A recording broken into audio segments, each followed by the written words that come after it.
mula sa tank utility jungler to tank Zenot hanggang sa utility jungler assassin. Pinatunayan ng Red Esports na kaya pa rin ng mga assassins na mag-dominate sa current meta basta tama ang mga conditions kung paano at kailan ito ilalabas. Sa video na ito, ibabahagi ko ang 4 na bagay na napansin ko kung paano ginamit ng Red Esports ang Hellcurt sa current meta. At ang number 1, manipulation ng draft pattern. 2 beses lang nilabas ng Red Esports ang Hellcurt bago ang Game 1 sa RSG. Karaniwan pinipik ng Bren ang Hellcurt kapag Game 2 at blue side sila. At take note, pinik lang to sa mga teams na wala sa top 5. So isipin natin pang kulat pick lang to and parang hindi nilabas ng Red Esports yung mga alas nila. Ngunit sa Game 1 ng RSG, nag-draft sila ng Hellcurt sa red side at nilaspik pa nila. Doon pa naglugi na ang draft ng RSG. Tingnan mo yung balance ng bawat team. Of course, dapat si Kyle PZ na pumili ng Martis, Barats, Hayabusa, Karina, o Lee. Pero nung fail na ang draft ng RSG na maglabas ang Bren ng Hellcurt dahil mahirapan silang huliin yung Hellcurt kahit merong Franco at Joy. Ganon din sa Game 2. Ginamit uli ng Bren yung manipulation ng draft. Pero dito, piniliagad ng Red Esports ang Hellcurt para maratal ang RSG kung paano counterin yung hero na to. Pero sabihin natin alam ng RSG paano counterin yung Hellcurt. Papasok doon yung number 2, hindi ka matatapos sa Hellcurt kundi sa mga kasama niya. Tingnan nyo to sa Game 1. Nakita natin na pinapoke ni Few at Flap TZ si Nuts. So -1 na yun kahit sumama siya sa Turtle. Dito, nakita natin na ultimate si Kyle tapos sinundan niya ng first skill at second skill kasama ang follow-up na Flap at Ogwin.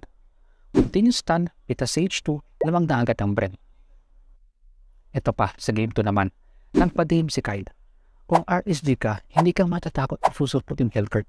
Ang kakatakutan mo, saan magkagaling yung set? Saan papasok yung Arlot? Saan magkagaling yung damage ni Nathan at Valentina? Kaya yung minima, bulag ka rin eh. Yung 3.5 seconds, wala kang vision, enough time na yun para makapwesto ng maayos ang Bren sa isang magandang set. Ngunit minsan, nagsasabit ng Bren ang Dark Knight Falls at ultimate ng tank at susundan ng cleanup ng Hellcurt. O di kaya, i-engage muna si Kyle tapos cleanup ang kasama niya. Doon papasok ang number 3, flexibility ng hero. Dahil ginawa utility jungler assassin yung Hellcurt, super adaptable ang hero ni Kyle TZ, hindi lang sa pagkuha ng objectives at support sa kanyang kasama, pwede rin siyang pumitas ng hero. Tingnan mo nito sa Game 1, kung saan naging assassin si Kyle dito. Ginamit yung ultimate kasama ang first skill at full stack ng Poison Stinger upang pitasin sa H2.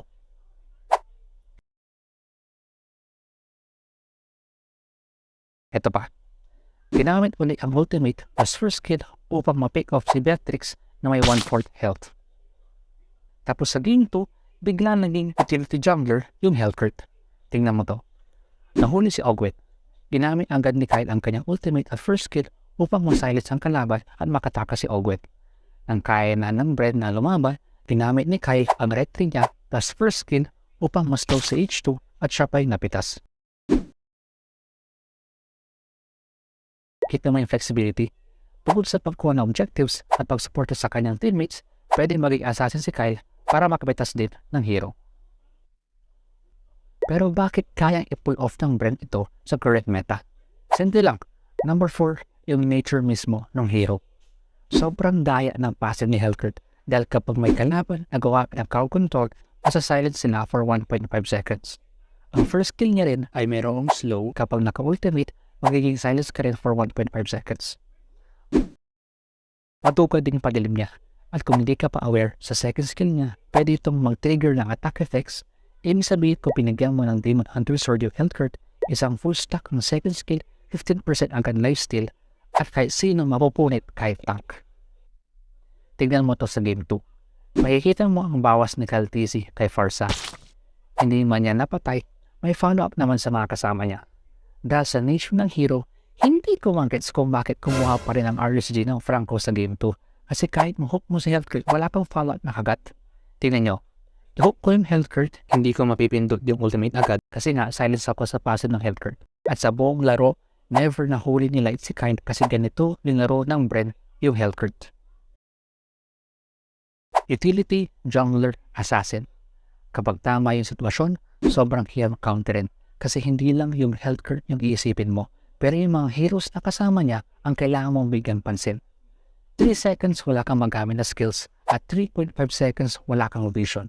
Ibig sabihin, 6.5 seconds pwede bugpugin ng Bren yung RSG at sa pro-scene, yung ganyang kahabang oras ang dami ng napitas at objectives na nakuha.